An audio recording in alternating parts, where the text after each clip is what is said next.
जिंदगी बहुत ही तेजी से दौड़ती है, भागती है।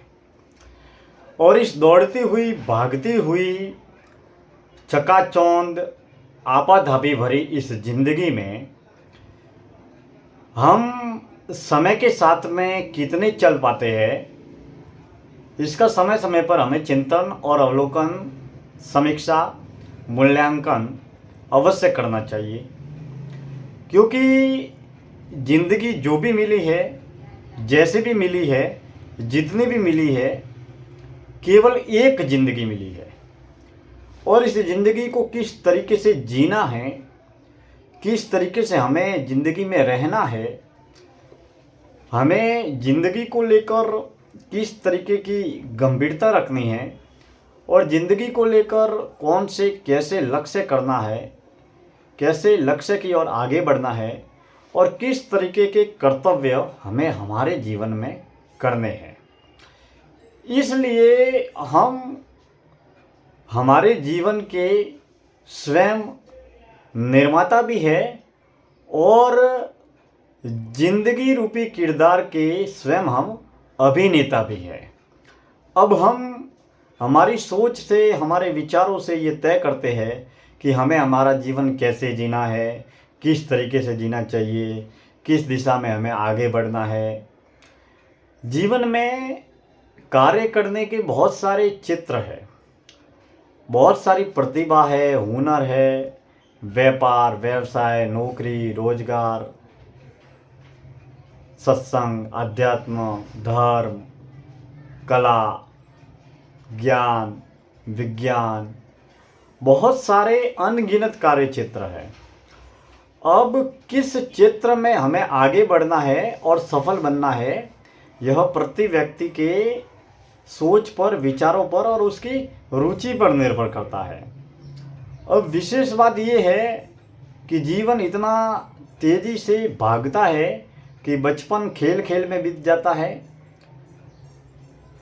जवानी के जोश में, उत्साह में, उमंग में, सतत सक्रियता में गुजर जाती है। और इसके बाद में जब हम हमारे आसपास बूढ़े बुजुर्ग लोगों को जब भी देखते हैं तो हम पाते हैं कि करीब 60, 70, 80, 90 और 100 साल, ये जो बुजुर्ग लोगों की, बूढ़े लोगों की अवस्था है, जिसमें हमारी शारीरिक शक्ति का ग्राफ जो है वो धीरे धीरे कम हो जाता है। शारीरिक शक्ति का, ऊर्जा शक्ति का ग्राफ कम हो जाता है।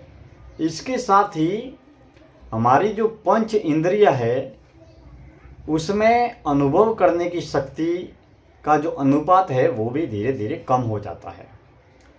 ऊर्जा शक्ति जैसे ही कम होती है, समय की शक्ति बुढ़ापे में जैसे ही कम होती है, वैसे वैसे व्यक्ति की सक्रियता कम हो जाती है। यानी कि बचपन में और जवानी में जितना आदमी सक्रिय रहता है, उत्साहित रहता है, जुनून में रहता है, उतना बुढ़ापे में उत्साहित नहीं होता है। अब बुढ़ापे में व्यक्ति के पास धीरे धीरे समय भी कम हो जाता है और धीरे धीरे शक्ति भी कम हो जाती है।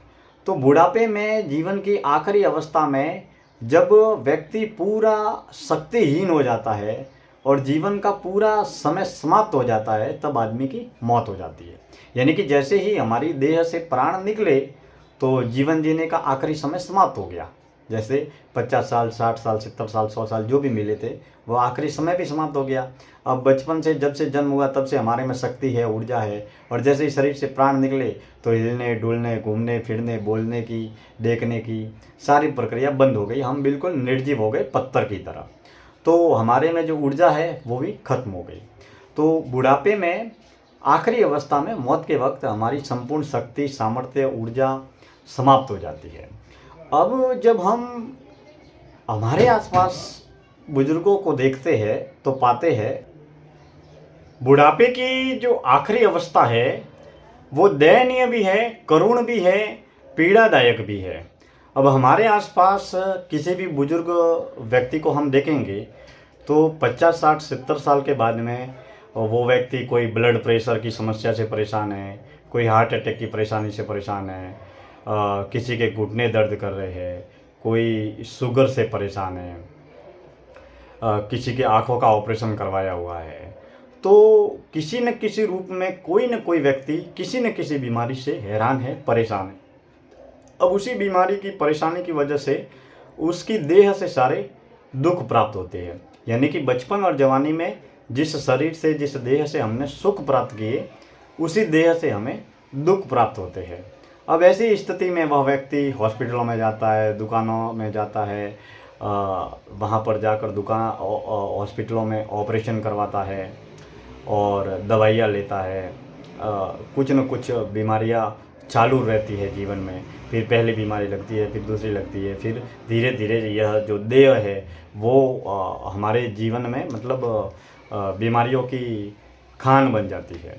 तो बुढ़ापे की अवस्था अपने आप में बहुत दुखदायक भी है, बहुत ही पीड़ादायक भी है। इसके लिए हमें जीवन में बुढ़ापे की जो अवस्था है उससे निपटने के लिए, बुढ़ापा तो आएगा, मौत भी होगी, बीमारियां भी आएगी, सब कुछ आएगा, लेकिन उससे निपटने के लिए हमें पूर्ववत तैयारी करनी चाहिए। और इसकी तैयारी हमें परिवार के लिए और अपने आप के जीवन की अवस्था के लिए बचपन से ही और जवानी में ही इसकी तैयारियां यथावत करनी चाहिए। वो आर्थिक रूप से भी करनी चाहिए, शारीरिक रूप से भी करनी चाहिए, मानसिक रूप से भी करनी चाहिए, ताकि हमारे जीवन में बीमारियां भी आएगी, बुढ़ापा भी आएगा, लेकिन उस अवस्था में हम अपने जीवन को सुचारू रूप से संचालित कर सकें।